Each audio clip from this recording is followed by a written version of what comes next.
I guess this thing right here, just learned to never tip the Titans again for a shoe-in of the week because you've only lost twice and the Titans have been the cause of both of them. So, hello guys, it's 899 here and welcome to NRL Tips and Predictions Round 12. It is, of course, Indigenous round. Very big round for the NRL, so let's just not waste any time and let's get into the matches. So the opening match for the NRL Indigenous round is going to be at Suncorp. It is the Brisbane Broncos up against the Penrith Panthers. Actually a very big game, but second versus third. Looking into this game, obviously the Brisbane Broncos are coming off another hoodoo loss against the Melbourne Storm, which also saw Adam Reynolds have to leave the field due to injury. In quite a scary scene, to be honest, when he tried to ground a ball. The Penrith Panthers are coming off a big win against the biggest pretenders of them all, the Sydney Roosters. Absolutely wiping the floor with them. And just going into this game, it's very probably likely that Reynolds will not be selected. I think there's maybe one or two players that are going to be out anyways because of sin bins. I think Carrigan's probably going to be one of... No, Carrigan got fine, but apparently Reece Walsh could be out because of a shoulder charge on one of the Melbourne players, I think. So, just with Penrith being in the momentum, like now starting to show that, hey, we're still here, kind of idea of, yeah, they're still going to be challenging for the title. You know, they want that three-peat. I think the Penrith Panthers should take the win out of Suncorp. I just think it makes the more sense of just, you know, Panthers are now really starting to hit their strides after being a little bit lackluster the last couple of weeks. Now we go on to the Friday games, and the first game on Friday at 6 p.m. is the St. George Illawarra Dragons and the Sydney Roosters. Now, big news coming out of the Dragons camp as their coach, Anthony Griffin, is now no longer the coach. I think he's either left or he's been sacked. It's one of the two, but he is no longer the coach of the St. George Illawarra Dragons, making the Dragons the first team to sack their coach in 2023, which I feel like everyone kind of had, but I didn't think it would take all the way into like the second half of May for that to occur. But as the Dragons are also coming off a sizable loss to the North Queensland Cowboys, and the Sydney Roosters, like said in the previous entry, are coming off an absolute king against the Penrith Panthers. So it was very close when these two teams played back in Anzac Day, but I feel like now, purely because now we don't know who the coach is now going to be for the Dragons, I just think it's going to be pretty simple. I think the Roosters should be able to take it away because now we're going to start seeing a bit of disarray. I mean, we've already seen it, but it's now going to start coming into fruition. Don't know who the Dragons coach is going to be. Probably, no way. I was going to say Shane Flanagan, but I think he's got something to do with Manly, I think.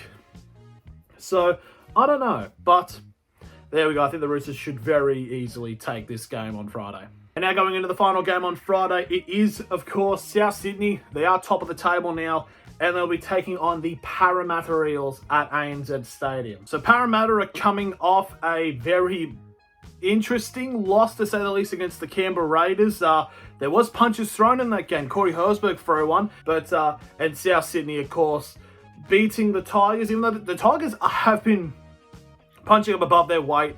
It was only 20-0, so I think it's a good result for both teams, but South Sydney are just flying at the moment. I mean, I think it's pretty obvious. I think South Sydney are going to win this game fairly well.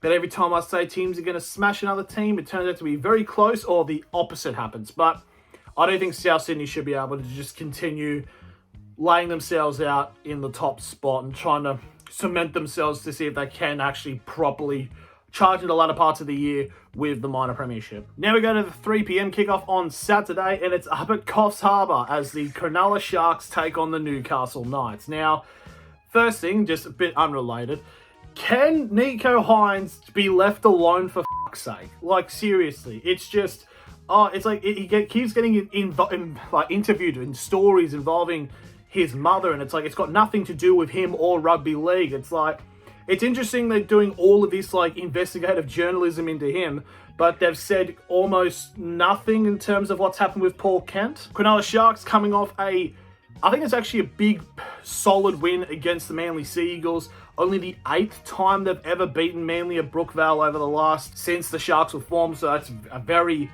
big win for them. And the Newcastle Knights are actually coming off a big win as well against the Gold Coast Titans on my birthday. I don't know how they did it though, but they did. But I gotta say, I do think the Knights have been playing a lot better now. I feel like you're going to start seeing Ponga and Gagai and all the players basically up for Origin contention really start to come out here. But it's the Sharks. I think the Sharks are going to be too good from it. I think it'll be close. I think it will be probably 10 points within it. But I don't think the Sharks should be able to take the win there. Now we go to the 5:30 kickoff match. And in terms of animosity and an atmosphere, this game is going to have it at Leichhardt Oval. It is the West Tigers against the North Queensland Cowboys. So, obviously, the last time these two teams played each other was the very infamous Cowboys getting a very late penalty, having a captain's challenge after the game ended, and they were able to kick the goal to win the game, which everybody called out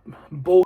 Going to be very, obviously being at Leichhardt, it's going to be a very interesting atmosphere. And also the Cowboys don't have a great record at Leichhardt. So I just think things are going to be in their momentum to the point for the Tigers.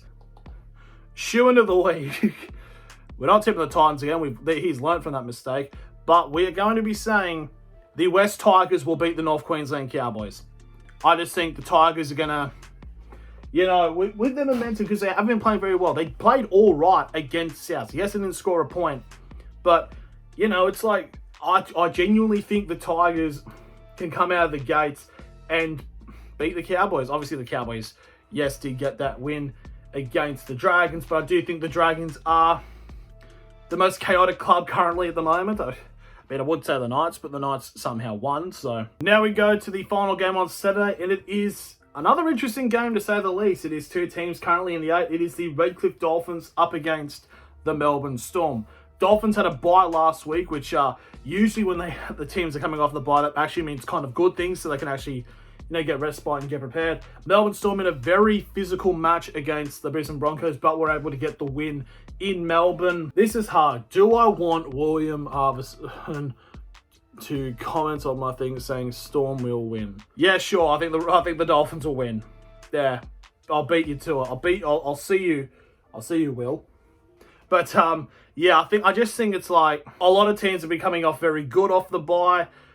It's going to be in Brisbane. I think the Storm could get sent a little bit packing, so I think the Dolphins should be all right. Now we go into the games on Sunday at 2 p.m. We've got the Canterbury Bulldogs up against the Gold Coast Titans. Now, both teams are coming off losses. The Bulldogs suffered another loss to the New Zealand Warriors, who clean sweep them at Accor Stadium. And the Gold Coast Titans actually, it's weird. They've been the most consistent team because in the last 5 matches, they've scored exactly 26 points, which usually would get them wins. But it's kind of just showing how weird this season's been, where they haven't won all of them, even though they scored 26 points. But I think the Titans are a better team than the Warriors. I think currently with how their squad's going and stuff like that, I just don't really trust the Bulldogs here. Though it is a little bit closer than I think the betting market should be, I'm going to go and say I think the Titans should win this game. If not, then I don't know, there might be some problems. But it is a little bit odd. But I think the Titans should be able to get the win away from home to kind of bounce back after their loss to the Knights last week. And finally, Sunday, 4 p.m, the final match of the round, you've got the Canberra Raiders up against the Manly Sea Eagles. So the Manly Sea Eagles are kind of been free-falling a little bit at the moment. They're obviously right up there. I think they've got us as high into the top 4. And they've had a couple losses and they've started to fall down, even after last week when they got their loss against the Sharks.